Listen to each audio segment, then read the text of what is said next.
《西遊記》原著嘅結局咧，有一個驚天大秘密，就係唐僧喺取到真經之前啊，已經死咗噶啦，死咗喺靈山啊！你哋知唔知噶？嗱，唔使驚訝，睇過原著嘅朋友應該係知道嘅。再次提醒啊，影視劇咧同埋原著係完全兩碼事嚟嘅。追更嘅朋友點個讚，我先有動力更落去噶嘛。我嘅《西遊記》原著解密咧已經嚟到結局篇噶啦，取經團隊嚟到咗靈山腳下。嗱，我前邊100幾集嘅解密所埋下嘅所有伏筆同埋謎團咧，都會喺結局篇入邊解開嘅。解密進程嚟到咗原著嘅第98回啊，袁術馬純方脫殼，功成行滿見真如。嗱，同樣我哋先講原著嘅情節，再解密暗線嘅秘密。嗱，話說啊，唐僧師徒喺同台府嘅地靈院救咗寇員外還陽，繼續上大路啊！嗱，師徒幾人呢曉行夜宿，行咗6、7日，忽然間見到一帶高樓啊！哇，真係衝天百尺，聳看凌空啊！低頭觀落日，引手擇飛星啊！哇，呢度係靈宮寶闕嚟噶喎，似乎係神仙住嘅地方。嗱，唐僧舉起馬鞭，指住前面話：悟空啊，真係好去處喎！孫悟空話：師父啊，你之前喺小西天假佛祖嗰度啊，你反而要下拜，今日嚟到呢個真境界、真佛像嘅地方，反而唔落馬，你點講啊？唐僧一聽，哇，慌到即刻翻身跳落馬，已經嚟到咗嗰個樓閣門口啦。只見有一個道童斜立喺山門之前啊，喺度叫嚟嘅，莫非係東土取經人？唐僧即刻整理衣冠，抬頭觀看，只見呢個人身披錦衣，手搖拂塵。孫悟空認得佢，即刻話啦：師父，此乃靈山腳下玉真觀金頂大仙，佢嚟接我哋噶。唐僧先至醒悟，向前施禮。大仙笑住咁話：聖僧今年先到啊！唉，我被觀音菩薩呃咗啦。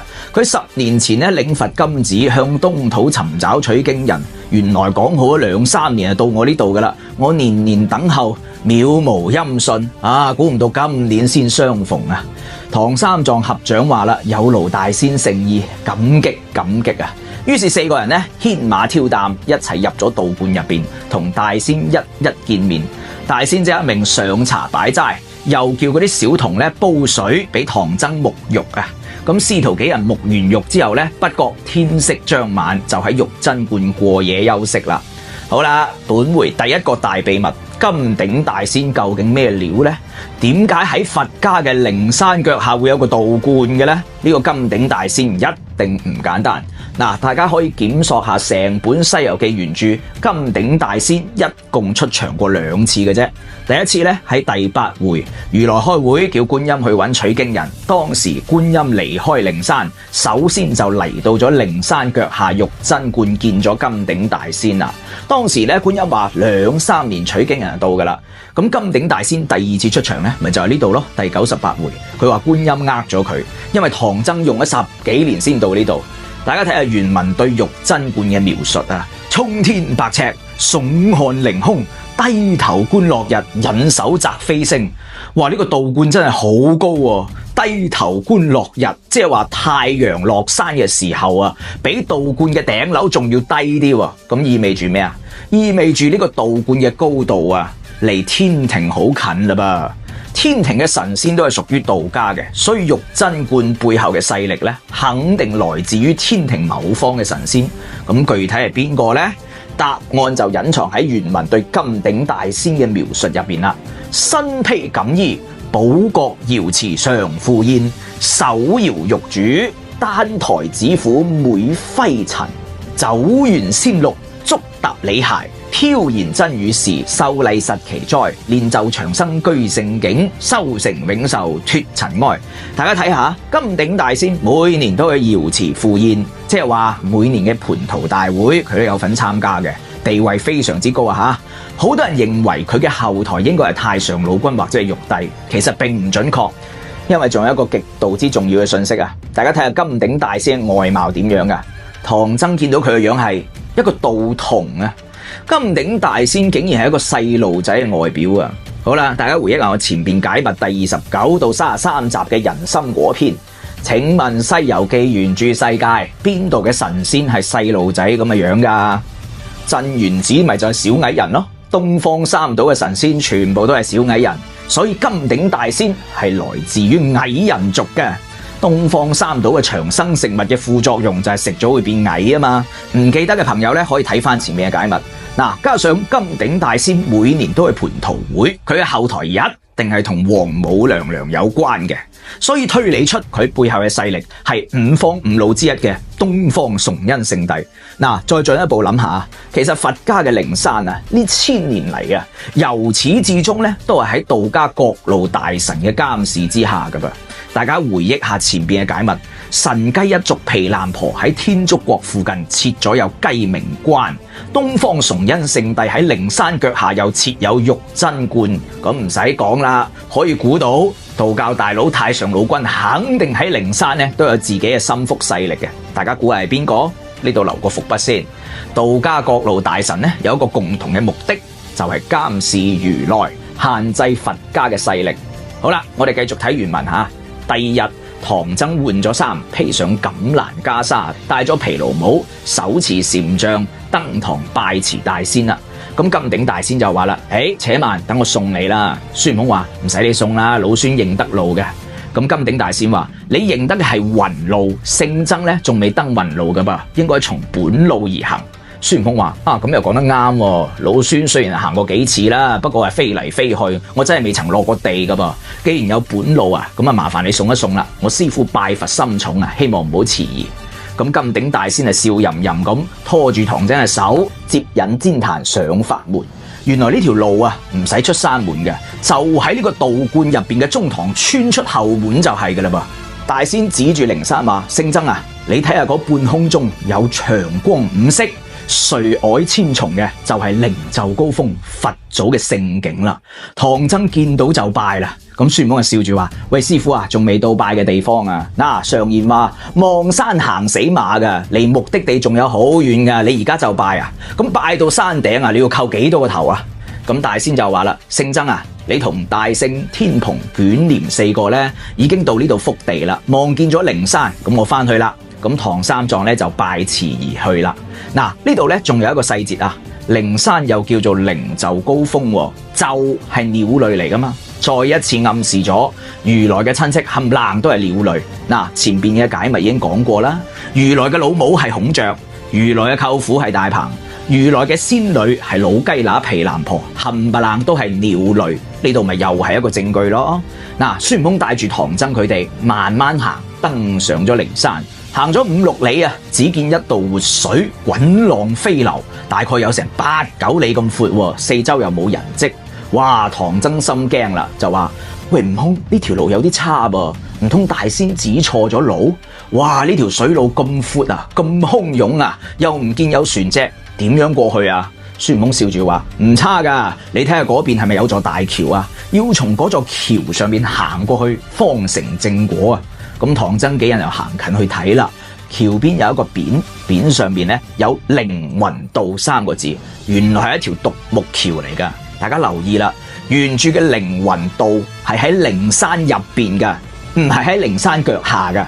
原文話：正是遠看橫空如玉洞，近觀斷水一枯茶，十分細滑運難到，隨是神仙步彩霞。話唐三藏心驚膽戰咁話啦。悟空啊，呢條橋唔係人行噶噃，不如我哋揾第二條路去啦。孫悟空笑住咁話：正是呢條路啊，正是呢條路啊。咁八戒慌啦，呢條係路，邊個夠膽行啊？水面又闊，波浪又湧，淨係得一條木頭，又細又滑，喂，我點喐到腳啊？孫悟空話：你哋企喺度，等老孫行俾你哋睇。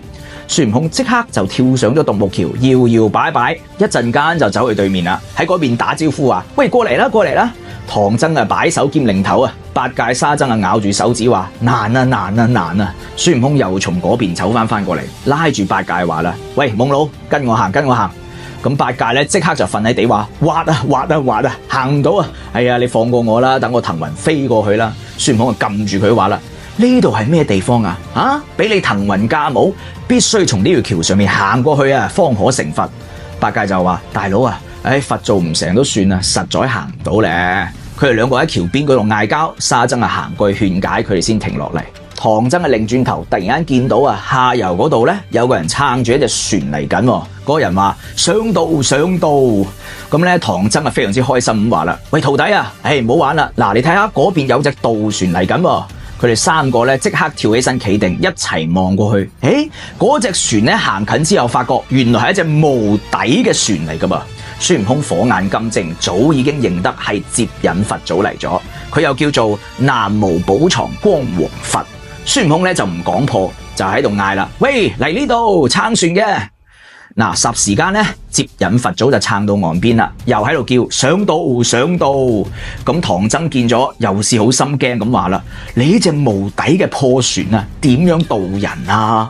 接引佛祖就話，我呢隻船鴻蒙初判有聲明，憑我撐來不變更，有浪有風還自穩，無終無始樂升平，六塵不染能歸一，萬劫安然自在行，無底船兒難過海，今來古往渡群生。孫悟空合掌稱謝咁話啦，承你誠意接引我師父。師父上船啦！佢呢隻船雖然係無底，但係好穩嘅，縱有風浪都唔會反嘅噃。唐僧仲喺度懷疑孫悟空叉住隻手向前一推，師父搭唔住腳，咚一聲就跌咗落水啦。然後俾嗰個撐船嘅人一嘢扯起，企喺船上邊。唐僧一邊掟緊啲衫啦，一邊揼住腳喺度抱怨孫悟空啦。孫悟空帶住沙僧八戒，牽住馬，挑住擔，亦都上咗船啦。接引佛祖輕輕用力撐開，只見上流頭嗰度飄落嚟一個死屍噃。唐僧見咗大嚇一驚，孫悟空笑住咁話啦：師父唔使驚，嗰個其實係你嚟噶。八戒亦都話啦：係你啊，係你啊。沙僧亦都拍住手話：係你啊，係你啊。撐船嘅亦都打晒口號咁講嗰個係你，可賀可賀啊！佢哋三個亦都齊聲附和噃。接引佛祖就撐住條船，好快就過咗凌雲仙道啦。唐僧先轉身輕輕咁跳上彼岸，四人上岸翻轉頭一睇，嗰隻無底船已經不知去向啦。孫悟空而家先講話係接引佛祖，唐僧先醒悟，即刻轉身向三個徒弟道謝。孫悟空話：兩不相謝彼此皆扶持。我等得到師父解脫，借門路收工，幸成咗正果。師父亦賴我等保護，稟教加持真係開心脫咗凡胎。師父你睇下前邊靈山勝景，比起嗰啲妖邪顯化之處誰美誰惡，何善何凶呢？唐僧不停咁道謝，佢哋一個個身輕體快，步上靈山，終於嚟到咗雷音寺啦。好啦，大家睇過呢度嘅原文，好清晰咁知道啦。唐僧喺上咗接引佛祖嗰隻無底船之後靈魂同肉身就脫離咗啦。講得好聽就係話脫咗凡胎，講得難聽咪就死咗咯。呢度有幾個大謎團要先解開嘅。首先，唐僧死咗嘅證據喺邊度？有兩個證據。首先大家睇唐僧嘅靈魂一脫離肉身馬上身輕體快，好快就上咗靈山。身輕體快呢度就暗示咗鬼魂嘅狀態啦。再嚟就係後邊第99回嘅原文，唐僧師徒翻到咗通天河嘅陳家莊。原文話唐僧脫咗凡胎，所以就唔再想食凡間嘅食物啦。喂，大家諗下，孫悟空三兄弟都係神仙啦，取經路上面佢哋咪一樣喺度食凡間嘅食物，證明咗修仙嘅人一樣係會食凡間食物嘅，並唔存在話成仙之後就唔食凡間食物嘅情況噶噃。原文話唐僧不思凡間嘅飲食，就暗示咗唐僧已經係鬼魂啦。大家再回憶下《西遊記》原著嘅世界，成仙真係需要脫去肉身嘅咩？孫悟空學藝並唔需要脫去肉身，八戒沙僧修仙亦都冇話要脫去肉身嘅噃。咁點解唐僧上靈山要脫去肉身呢？呢度明顯係一個掩飾啦。大家再回憶下前邊解密講過，靈山嘅長生食物其實係輪世羅漢，上靈山嘅和尚冚唪唥係有去冇回頭嘅。所以大家諗下啦，接引佛祖到底係做乜嘢嘅呢？接引佛祖嘅後台係邊個呢？靈魂道到底係一個咩地方呢？我哋一步一步分析。首先，大家回憶我前邊嘅解密1000年前太上老君化胡為佛，將如來流放咗去大雪山。孔雀咧飛去雪山吞咗如來，將如來送翻靈山。南無寶藏光王佛之所以稱為接引佛祖，呢度就暗示咗啦。當年接如來翻靈山嘅背後執行者就係接引佛祖。我哋可以推理出真相。前面解密講過嘅毗藍婆同埋如來咧，都係真菩提祖師嘅弟子。毗藍婆係如來嘅仙女，如來嘅親戚全部都係鳥類。接引佛祖係毗藍婆嘅人，毗藍婆背後安排咗一切，由接引佛祖執行，派遣孔雀去大雪山吞咗如來，翻到靈山策劃咗一場好戲俾三界所有人睇，然後順理成章，每個人咧都獲得咗相應嘅封號。孔雀成為咗如來嘅母親，佛母孔雀大明王菩薩。孔雀嘅兄弟大鵬咧成為咗如來嘅舅父。而接引佛祖因為背後有毗藍婆撐腰，成為咗南無寶藏光王佛，有咗接引佛祖嘅稱號。因為佢背後係毗藍婆，所以寶藏光王佛咧先夠膽稱為佛祖啊！大家回憶下最後靈山嘅排名，毗藍婆係2把手。唔記得嘅朋友咧可以睇翻前面解密第114集，南無藥師琉璃光王佛嘅真正身份就係毗藍婆，如來係3把手。喺靈山，毗藍婆嘅地位係高於如來噶噃。唔記得嘅朋友咧，可以睇翻前面嘅解密。接引佛祖南無寶藏光王佛呢個稱號咧，背後有更加深嘅含義嘅。呢度隱藏咗更大嘅秘密。解開秘密嘅關鍵就喺凌雲道呢度啦。凌雲字面嘅意思咧係凌駕於白雲之上，即係成仙啊。但係《西遊記》原著咧係明朝嘅諷刺小說嚟嘅，《西遊記》行文邏輯最中意玩嘅就係諧音梗。大家諗下，靈山點解叫靈山呢？前面講過啦，凡人係上唔到靈山嘅，可以上靈山嘅唔係神仙就係妖怪。呢度亦都再次證明咗點解唐僧要死咗先可以上到靈山。靈山顧名思義就係靈先至可以上去嘅山，靈包括咗精靈、神靈、靈魂，大家明白未啊？再睇下凌雲道呢個名啊，諧音就係靈先至可以被允許渡過嘅地方，凡人係唔允許通過嘅。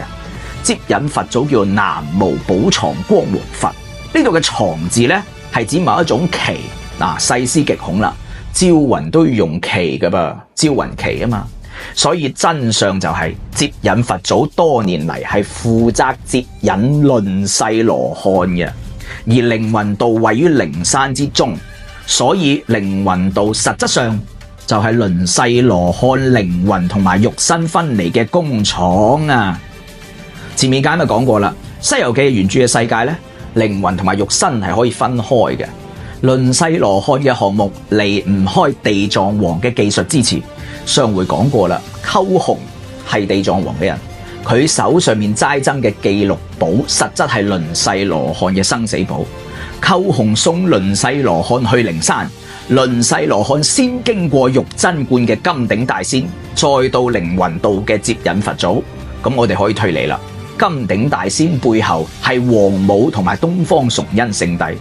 東方三島係三界生產長生食物嘅官方權威生產地，所以如來嘅輪世羅漢項目其實一直喺東方崇恩聖帝嘅監視之下嘅。東方崇恩聖帝要保證如來靈山嘅長生食物喺自己嘅可控範圍之內，所以我哋有理由相信金頂大仙多年嚟做嘅工作就係對輪世羅漢嘅質檢把關啊！唐僧喺金頂大仙玉真觀沐浴，實質上就喺度質檢啊！東方崇恩聖帝要隨時掌握輪世羅漢嘅身體狀況，因為東方三島係長生食物嘅官方出產地，三界嘅一切長生食物嘅配方同埋功效，東方崇恩聖帝都必須實時掌控，所以東方崇恩聖帝又叫東嶽長生咯。喺《西遊記》原著嘅世界，掌控長生食物先至可以穩住自己嘅地位。再嚟，輪世羅漢過咗玉真觀呢，就嚟到凌雲道。凌雲道又位於靈山入邊，接引佛祖通過凌雲道，將輪世羅漢嘅肉身同埋靈魂分離。肉身呢就交俾如來，靈魂呢就交俾地藏王。呢個就係輪世羅漢嘅成個流水線啦。所以大家明白唐僧點解會死喺凌雲渡未啊？唐僧嘅肉身咁高質量嘅長生食物，靈山有乜可能會放棄啊？當然，唐僧十世修行嘅身世仲存在驚天嘅秘密嘅，好快會講到。前面解密講過啦，三界權力已經開始重組啦，論西羅漢嘅項目，各方大佬已經開咗會重新討論啦。討論結果咧，全部收埋喺原著最後嘅幾回入邊。取經團隊終於進入雷音寺面見如來啦。唐僧嘅真正身世到底係點樣嘅呢？觀音地藏王背後仲隱藏咗邊啲驚天秘密呢？燃燈上古佛到底點解會成為靈山嘅一把手嘅呢？唐僧師徒嘅最後一難點解會翻到通天河嘅呢？